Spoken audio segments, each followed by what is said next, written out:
Sébastien, puisque tu viens de dire plusieurs mots, dont le mot égo, d'où vient l'ego?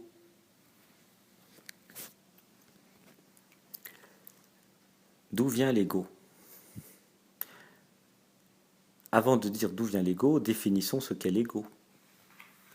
L'ego, pour moi, est la somme des programmations mentales, est la somme des conditionnements que l'être humain, en tant qu'antenne sur pattes, reçoit depuis sa naissance.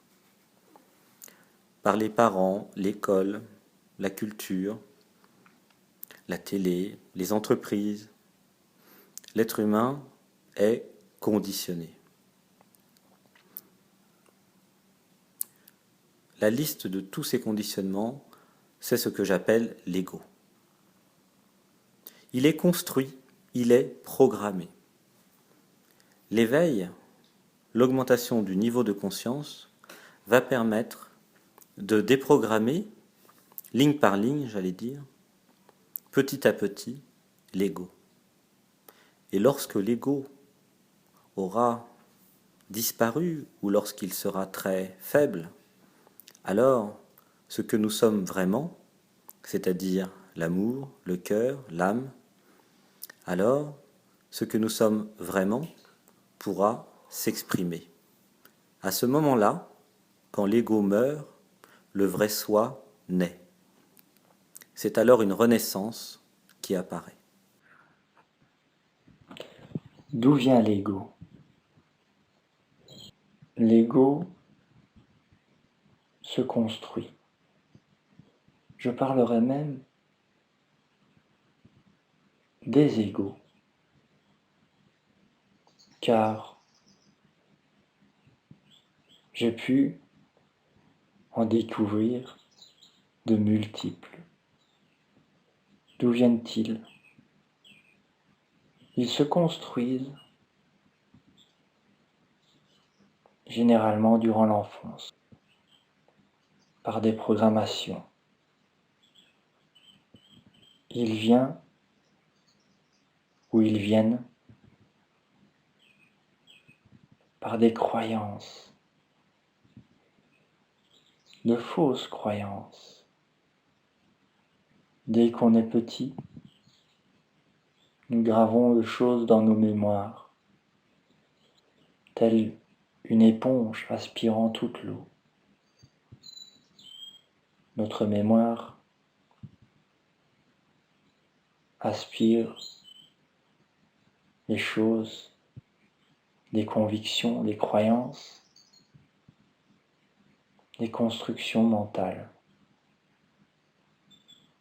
Dès notre plus jeune âge, nous entendons nos parents, nos proches, dire des choses comme « Oh, aujourd'hui il fait beau, nous allons passer une belle journée ». Ou nous dire « Oh non, il pleut, nous allons passer une mauvaise journée ». Je pense que nous avons tous déjà entendu ces phrases maintes fois dans notre vie. Mais réfléchissez bien. Avons-nous besoin réellement du soleil pour passer une belle journée? Est-il vraiment nécessaire qu'il pleuve pour passer une mauvaise journée? Je suis persuadé que nous pouvons tous passer de belles journées alors qu'il pleut. Et il vous est certainement déjà arrivé de passer une mauvaise journée alors qu'il faisait plein soleil.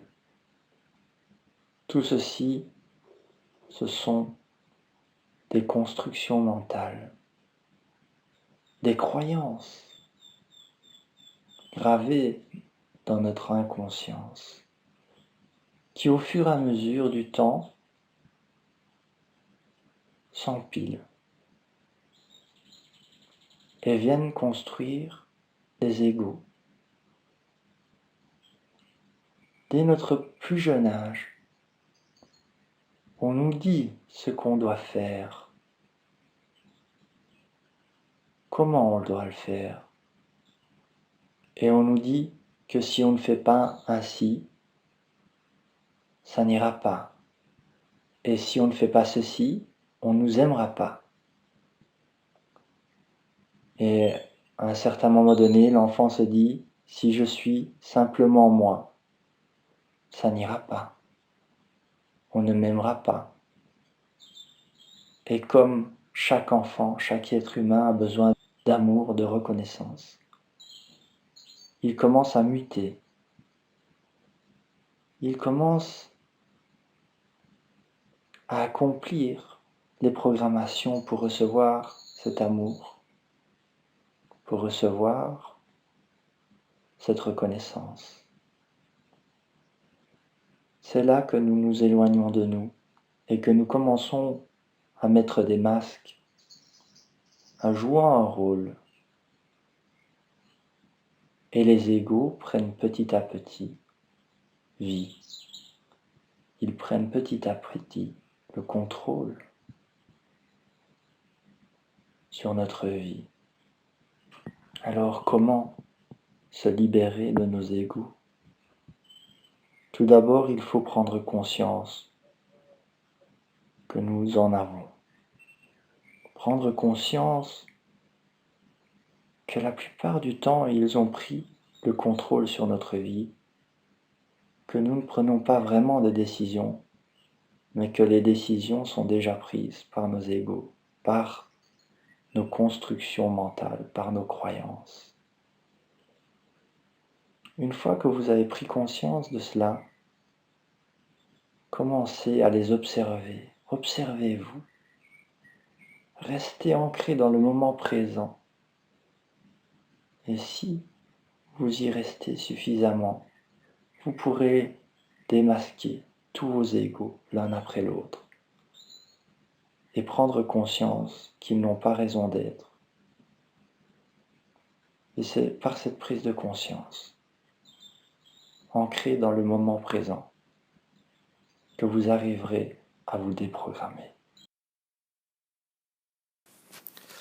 Jacques, dis-moi, d'où vient l'ego?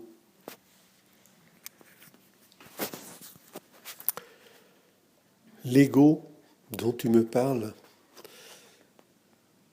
est en fin de compte un trouble psychique. Et ce trouble psychique est une illusion. L'ego vient de l'illusion de ce que l'on pense être par rapport à ce que l'on est, de l'imaginaire que l'on se fait de soi par rapport à ce que l'on est réellement, ou si ce n'est pas par rapport à soi, à son soi profond, c'est par rapport à ce que l'on possède. Et on est dans l'illusion de penser que ce que nous possédons nous situe, nous